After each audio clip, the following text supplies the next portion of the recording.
DCM DK Shivakumar ಅವರು ಈಗ ರಾಜ್ಯದ ಮುಖ್ಯಮಂತ್ರಿ ಅನ್ನೋ ಚರ್ಚೆ ಶುರುವಾಗಿದೆ. ನಮ್ಮ ಜೊತೆ ಹಿರಿಯ ಯುವ ನಾಯಕರು ಮತ್ತು ಶಾಸಕ ನಾರಾ ಭರತ್ ರೆಡ್ಡಿ ಅವರು ಇದ್ದಾರೆ.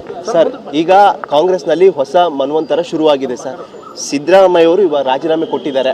ವಾಟ್ ನೆಕ್ಸ್ಟ್ ಅನ್ನೋ ಪ್ರಶ್ನೆಗೆ DK Shivakumar is the answer sir.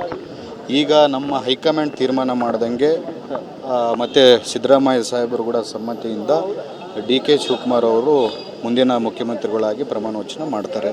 DK Shivakumar ಅವರು ನಾಳೆ ಬೆಳಿಗ್ಗೆ ಕೂಡ ತಾವೆಲ್ಲ ಮಾಧ್ಯಮದಲ್ಲಿ ನೋಡಿರ್ಬೋದು, ಸಿದ್ದರಾಮಯ್ಯ ಸಾಹೇಬರ ಆಶೀರ್ವಾದ ತಗೊಂಡು ಕರ್ನಾಟಕ ರಾಜ್ಯದ ಮುಖ್ಯಮಂತ್ರಿ ಚುಕ್ಕಾಣಿ ಅತಿ ಶೀಘ್ರದಲ್ಲಿ ತೊಗೊತೀನಿ, ತಮ್ಮ ಆಶೀರ್ವಾದ ಕೂಡ ನನ್ನ ಜೊತೆಗೆ ಇರಬೇಕಂತೇಳಿ ನಮ್ಮ DK ಶಿವಕುಮಾರ್ ಸಾಹೇಬರು ಕೇಳಿದ್ದಾರೆ. ಅದೇ ರೀತಿಯಲ್ಲಿ ಕಾಂಗ್ರೆಸ್ ಪಕ್ಷವನ್ನು ಕರ್ನಾಟಕದಲ್ಲಿ ಎರಡು ಕಣ್ಣಾಗಿ ನಮ್ಮ DK ಶಿವಕುಮಾರ್ ಸಾಹೇಬರು ಸಿದ್ದರಾಮಯ್ಯ ಸಾಹೇಬರು ನಡೆಸ್ಕೊಂಡು ಹೋಗ್ತಾರೆ ಅಂತ ಸರ್. ಈಗ DK ಶಿವಕುಮಾರ್ ಅವರ ನಾಯಕತ್ವದಲ್ಲಿ 2 ವರ್ಷ ಅಧಿಕಾರ ನಡೆಸ್ತದೆ. ಈಗ ನಾಯಕತ್ವ ಅಂದರೆ 2 ವರ್ಷದಲ್ಲಿ ಸಾಕಷ್ಟು ಸವಾಲುಗಳಿವೆ. 28ರ ಎಲೆಕ್ಷನ್ ಇದೆ, ಅದರ ನಡುವೆ GB ಎಲೆಕ್ಷನ್ ಇದೆ, ಸ್ಥಳೀಯ ಸಂಸ್ಥೆಗಳ ಚುನಾವಣೆ ಇದೆ.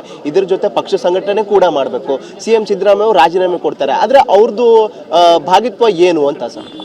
ಸಿದ್ದರಾಮಯ್ಯ ಸಾಹೇಬರು ಒಂದು ದೊಡ್ಡ ಸ್ಥಾನದಲ್ಲಿ ಕುಂತು ಸರ್ಕಾರ ಯಾವ ರೀತಿಯಲ್ಲಿ ನಡೆಸಬೇಕು, 2028ಗೆ ನಾವು ಸರ್ಕಾರ ಮತ್ತೆ ಇನ್ನೊಂದು ಸಾರಿ ಸರ್ಕಾರ ಯಾವ ರೀತಿಯಲ್ಲಿ ತೊಗೊಂಬರ್ಬೇಕಂತೇಳಿ ಮಾರ್ಗಸೂಚನೆಗಳೆಲ್ಲ ನಮಗೆಲ್ಲ ಕೊಡ್ತಿರ್ತಾರೆ. ಅದೇ ರೀತಿಯಲ್ಲಿ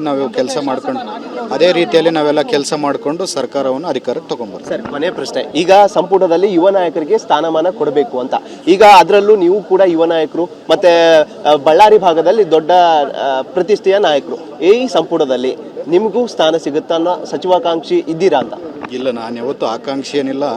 ನಮ್ದೇನಿದ್ರು ಪಕ್ಷ ಸಂಘಟನೆ ಮಾಡಬೇಕು, ನಮ್ಮ ಜಿಲ್ಲೆ ಅಭಿವೃದ್ಧಿ, ನಮ್ಮ ಕ್ಷೇತ್ರದ ಅಭಿವೃದ್ಧಿ ಮಾಡಬೇಕಂತ ಉದ್ದೇಶ ಇಟ್ಕೊಂಡು ಬಂದಂಥವ್ರು. ನಾನು ಫಸ್ಟ್ ಟೈಮರು. ನೆಕ್ಸ್ಟ್ ಭಾಳಷ್ಟು ಎಕ್ಸ್ಪೀರಿಯನ್ಸ್ ಆದಮೇಲೆ ಒಂದು ಸಚಿವರಾದರೆ ಚೆನ್ನಾಗಿರುತ್ತೆ. ನಮಗೇನು ಅಂತ ನಾನು ಯಾವತ್ತೂ ಕೇಳಿಲ್ಲ, ಕೇಳೋಕ್ಕೂ. ಸರಿ, ಇನ್ನೊಂದು ಪ್ರಶ್ನೆ. ಈಗ ಸಚಿವ ಸ್ಥಾನದಲ್ಲಿ ಸಾಕಷ್ಟು ಆಕಾಂಕ್ಷಿಗಳು ಇದ್ದಾರೆ. ತುಂಬ 3-4 ಸಲ ದುಡ್ದಿರುವಂಥವ್ರು ಇದ್ದಾರೆ, ಶಾಸಕರಾಗಿರುವಂಥವ್ರು ಇದ್ದಾರೆ, ಫಸ್ಟ್ ಟೈಮ್ MLAಗಳು ಇದ್ದಾರೆ. ನೀವು ಏನು ಒತ್ತಾಯ ಮಾಡ್ತೀರಿ? ನಿಮ್ಮ ಪ್ರಕಾರ ಈ ಕ್ಯಾಬಿನೆಟ್ ಹೇಗಿರಬೇಕು ಅಂತ? ಈ ಕ್ಯಾಬಿನೆಟಲ್ಲಿ ಕೂಡ ಯುವಕರು ಕೂಡ ಕೆಲವಷ್ಟು ಮಂದಿಗೆ ಅವಕಾಶವನ್ನು ಕೊಡಬೇಕು.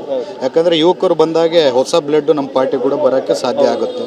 ನಾವು 2028 ಎಲೆಕ್ಷನ್ಗೆ ಯುವಕರನ್ನು ಭಾಳಷ್ಟು ಅಟ್ರ್ಯಾಕ್ಟ್ ಮಾಡ್ಕೋಬೇಕಂತಂದರೆ ನಮ್ಮ ಹೈಕಮಾಂಡಿಗೆ ನಾವು ಇಷ್ಟಕ್ಕೆ ಮುಂಚೆ ಕೂಡ ಬೇಡಿಕೆ ಮಾಡ್ಕೊಂಡಿದ್ವಿ. ಏನಂತೇಳಿ ಯುವಕರಿಗೆ ಒಂದು 30% ಆದ್ಯತೆಯನ್ನು ಕೊಟ್ಟರೆ ಇನ್ನೂ ಹೆಚ್ಚಿನ ಜನವನ್ನು ಯುವಕರನ್ನು ನಾವು ಪಾರ್ಟಿಗೆ ತೊಗೊಂಬರ್ಬೋದು ಅಂತೇಳಿ ಹೇಳಿದ್ವಿ.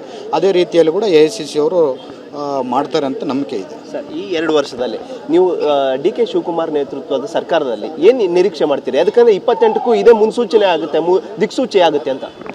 DK ಶಿವಕುಮಾರ್ ಸಾಹೇಬರು ನಿರಂತರವಾಗಿ ಕರ್ನಾಟಕ ಅಭಿವೃದ್ಧಿ, ಜನರ ಅಭಿವೃದ್ಧಿ ಮಾಡಬೇಕಂತ ಇಚ್ಛೆ ಇಟ್ಕೊಂಡಂಥ ಒಂದು ನಾಯಕರು ನಮ್ಮ DK ಶಿವಕುಮಾರ್ ಸಾಹೇಬರು. ಅವ್ರಿಗೂ ಛಲ ಇದೆ.